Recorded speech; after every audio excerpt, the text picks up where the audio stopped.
Salut, c'est Trado, je suis content de vous retrouver pour ce nouvel épisode de la construction de votre portefeuille avec des ETF. Je vous rappelle que ce format ne s'adresse pas aux traders, ce format s'adresse aux investisseurs de long terme qui veulent constituer au meilleur prix un portefeuille basé sur des ETF qui sont des produits qui permettent pour un prix absolument sans équivalent de bâtir intelligemment, simplement, rationnellement vos actifs de long terme.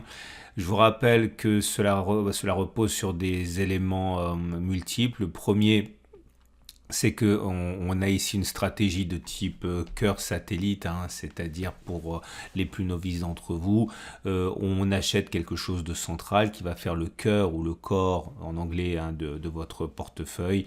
Il peut s'agir de plusieurs choses, mais en tout cas c'est l'esprit de votre portefeuille.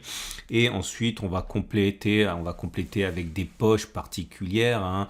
Ici dans votre exemple, alors, imaginons que vous achetiez un ETF monde avec 70% de votre capital. Vous allez ensuite compléter avec des valeurs de conviction qui vont dynamiser votre portefeuille, par exemple des économies émergentes, le développement durable, du luxe, ou alors on peut mettre moins que 80%, on peut mettre 70, 60, 90%. L'idée est toujours la même, c'est que vous avez un paquebot qui est votre cœur de portefeuille, qui a un ETF très général, et puis derrière vous allez colorer votre patrimoine avec des choses sectorielles ou de conviction qui vont vous permettre de dynamiser vos avoirs. Voilà, cela étant dit, je vous rappelle pour terminer que ça repose sur l'accumulation rationnelle, qui est la méthode que j'ai mise en place pour améliorer la stratégie dite de DCA, Dollar Cost Averaging, qui consiste à acheter tous les mois, investir la même chose, la même somme tous les mois. J'ai trouvé qu'on pouvait faire mieux que ça, donc c'est en ce sens qu'il y a des écarts par rapport à la DCA, mais globalement c'est le même principe, celui d'une accumulation progressive, mais au lieu de le faire à intervalles fixes, on le fait sur des niveaux intéressants. Alors, je vous rappelle que le format du samedi est dédié en priorité à des ETF de fonds de portefeuille, c'est-à-dire dans la terminologie classique des ETF qui vont constituer l'essentiel de votre portefeuille. Alors, on peut y mettre par exemple du SP500, du CAC 40, de l'Eurostock, bref, quelque chose qui constitue encore une fois le paquebot de votre patrimoine boursier. Et on commence avec le SP500. Alors ce SP500 est particulièrement adapté à ceux qui veulent parier sur le dynamisme des grandes entreprises américaines. Il faut savoir que énormément d'investisseurs mettent du SP500 en cœur de portefeuille. Donc nous sommes en données hebdomadaires. Chaque bougie correspond à une semaine de cotation. On avait mentionné cette oblique descendante qui pouvait poser problème. La semaine qui vient de s'écouler donne effectivement toute son importance une nouvelle fois à cette oblique. La zone d'accumulation rationnelle qui intéresse tous les investisseurs de long terme est là à 35,80, 34,80. Elle a déjà été sollicitée, c'était sur le début du mois d'octobre.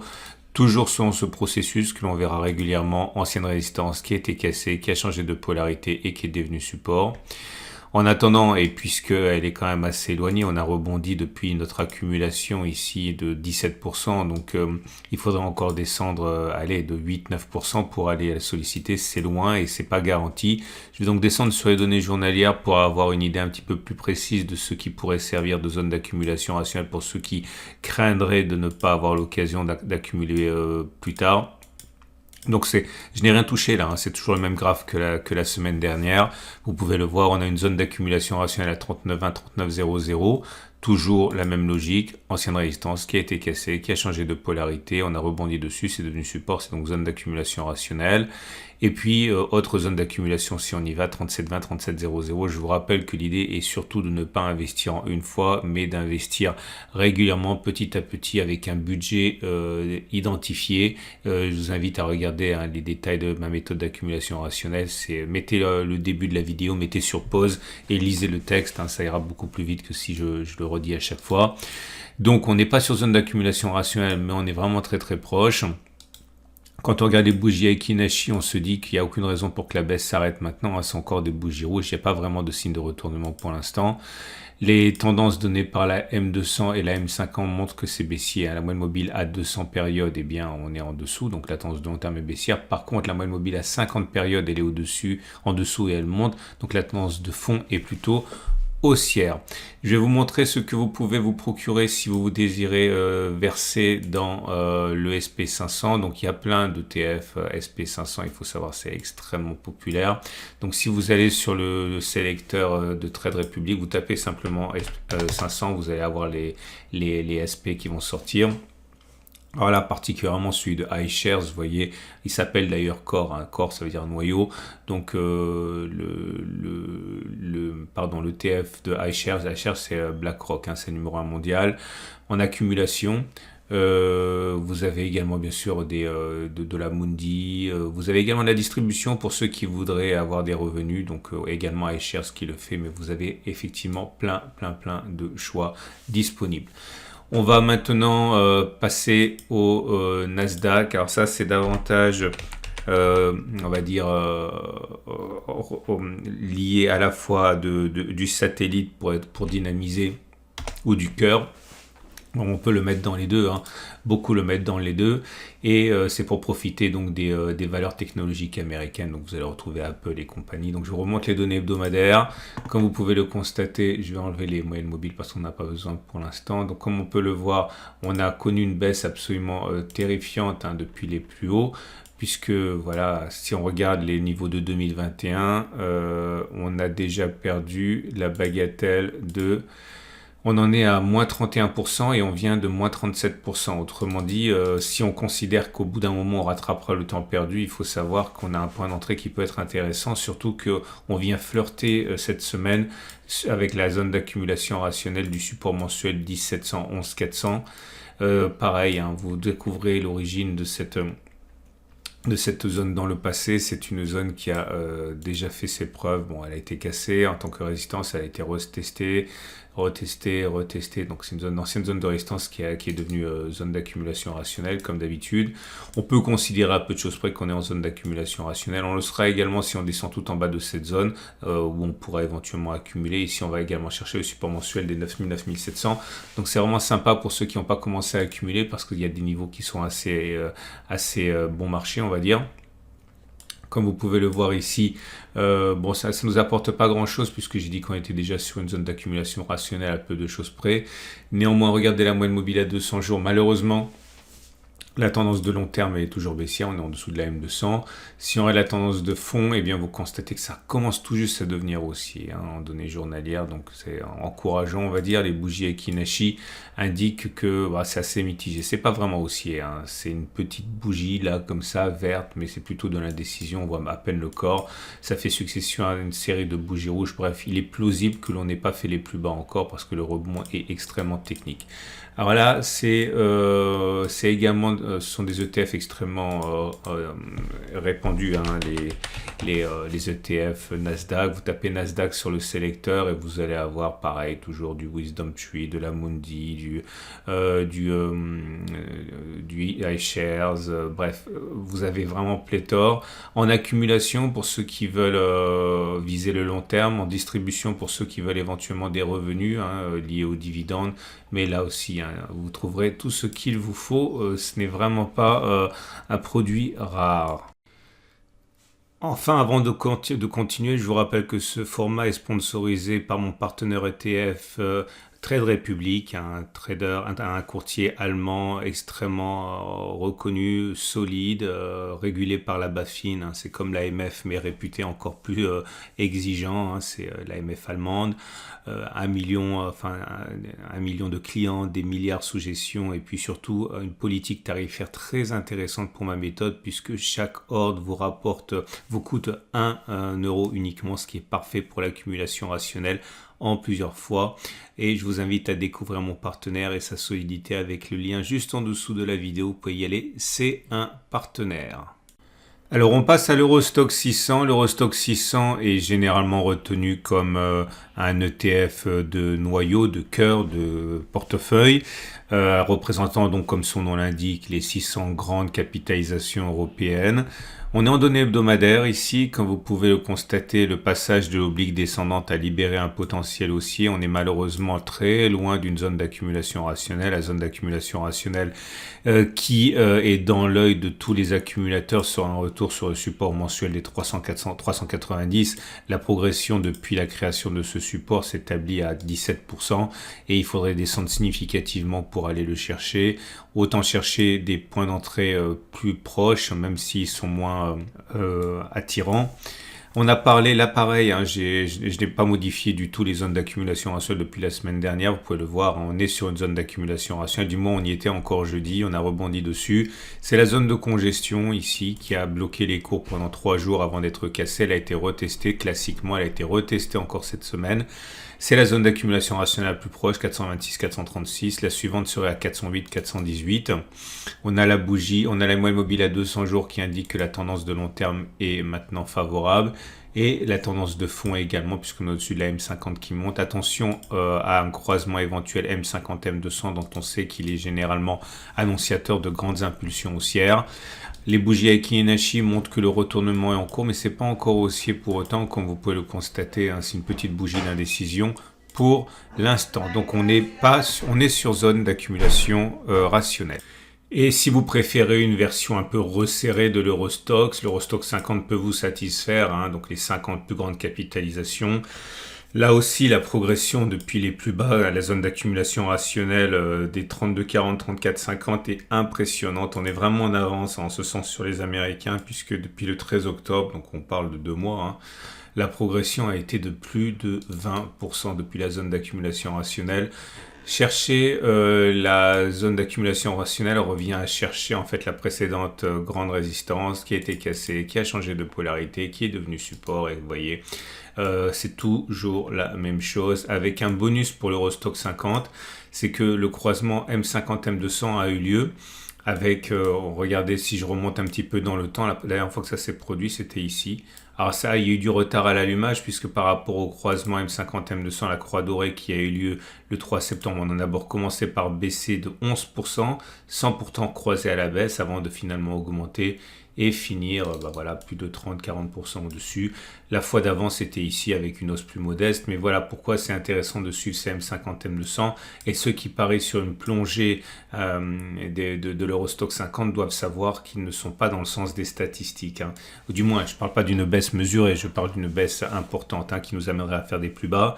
Les bougies Aiki Nashi indiquent que pour l'instant le rebond est en cours, mais ce ne sont pas encore des bougies haussières. Vous voyez, c'est toujours cette bougie là, une sorte d'espèce de doji sans corps en fait. Hein. Et donc c'est plutôt de la rémission que de la tendance haussière. On l'a dit. Zone d'accumulation rationnelle, toujours la même que la semaine dernière, les 3900, 3800 ici. Et vous avez la prochaine zone qui est à 36, 90, 35, 60 pour du renfort. Attention, on a une résistance hebdomadaire ici qui fait peiner les cours. C'est une zone de résistance qui a déjà été sollicitée, qui a déjà été tracée en fait depuis des mois. Mais la bonne nouvelle, c'est qu'en cas de cassure, elle changerait de polarité, elle deviendrait éventuellement support et zone d'accumulation rationnelle. Alors si vous ne savez pas quoi acheter, vous pouvez vous tourner toujours vers un sélecteur de TF. Alors regardez, hein, si vous mettez 600, généralement vous allez tomber directement sur l'Eurostoxx 600. Voilà, en distribution, en accumulation, Amundi, Lyxor, iShares, toujours les grands noms qui apparaissent, à vous de faire votre choix. Et vous voyez d'ailleurs que vous avez derrière aussi la possibilité, mais c'est plus de l'ETF de satellite pour dynamiser ou colorer votre patrimoine. Votre portefeuille, vous avez des trucs spécialisés, des ETF spécialisés, la chimie, la nourriture, enfin bon, vous avez l'assurance, beaucoup de choses, mais qu'on retrouve en fait dans le format des ETF satellites. Et pareil pour l'Eurostoxx 50, vous trouverez également des choses plus ou moins précises ou alors complètement benchmarkées, on va dire, sur l'Eurostoxx. Pour ceux qui voudraient mettre du CAC 40 en cœur de portefeuille, tout en sachant qu'il est possible d'en faire simplement un satellite, hein, eh bien regardez les données hebdomadaires sur le CAC 40, on voit que c'est vraiment pas mal. C'est beaucoup de résistance pour le CAC 40 qui explique la belle performance de l'Eurostoxx, hein, puisque vous voyez, depuis les plus bas du 26 septembre, on a pris jusqu'à 20% avant finalement de se tasser un petit peu. On est maintenant au contact de cette résistance hebdomadaire qui fait qu'on n'est pas en zone d'accumulation rationnelle. La zone d'accumulation rationnelle, c'est celle que l'on a testée ici, hein. On a eu l'occasion déjà d'accumuler, donc il n'y a pas de raison de se précipiter. Je reviens sur les données journalières. Vous constaterez que la croix dorée a déjà eu lieu, M200, M50. La dernière fois que ça s'est produit, c'était là. Vous voyez, on est passé, mais regardez l'impulsion qu'il y a eu derrière. C'est après la crise Covid, hein. Et entre le moment où on a eu la croix dorée et le moment où on a fait les plus hauts, on a eu 44% avant d'avoir ce qu'on appelle une croix de la mort ici avec le phénomène inverse. En tout cas, on ne sait pas ce qui va se produire, mais on est plutôt en bonne posture pour espérer le meilleur. Nous avons une résistance au-dessus de notre tête, on l'a dit, donc attention, on n'est pas sur zone d'accumulation rationnelle dans cette zone grise. Par contre, il est vrai que là, on est sur une mini zone d'accumulation rationnelle, 66, 64, 66, 41, il y en a à 65, 64, 65, 22. Aucune idée si cette zone va tenir ou pas. En tout cas, si vous avez eu la bonne idée d'accumuler précédemment, vous n'avez absolument pas à vous précipiter. Ce qui est certain, c'est que si vous n'avez pas commencé à accumuler, que vous voulez le faire, vous n'avez pas vraiment le choix que de prendre des risques en investissant éventuellement de manière prématurée sur ces zones d'accumulation rationnelle, mais toujours en gardant à l'esprit qu'il y a beaucoup de zones d'accumulation rationnelle et que la seule façon d'être du bon côté des choses chaque fois qu'il se produit quelque chose, soit une hausse, soit une baisse, c'est d'investir progressivement. Comme ça, si par hasard on devait baisser, eh bien il suffirait d'accumuler sur les autres zones d'accumulation rationnelle pour profiter des soldes. En tout cas, les bougies Aiki montrent que la hausse n'est pas au rendez-vous. Pour l'instant, c'est simplement de la rémission après une série de baisses. Vous voyez ces bougies avec mèche haute et mèche basse. C'est pas aussi baissier que les bougies précédentes qui n'avaient pas de mèche haute, mais c'est définitivement pas une bougie haussière pour l'instant. Et on va terminer avec un ETF monde. Alors on m'a demandé si je pouvais changer un petit peu puisque j'ai pris l'Amundi pour prendre un exemple jusqu'à présent. Là je vais vous proposer donc celui qui m'a été demandé, c'est le Lyxor Core. Et donc bon, Amundi ou Lyxor c'est construit de la même façon environ, hein. Donc enfin si ma mémoire est bonne, en tout cas les données hebdomadaires montrent que pour l'instant on n'est plus sur zone d'accumulation rationnelle pour le TF Monde. La zone d'accumulation rationnelle, elle est là, c'est 11, 8, 12,1 euros.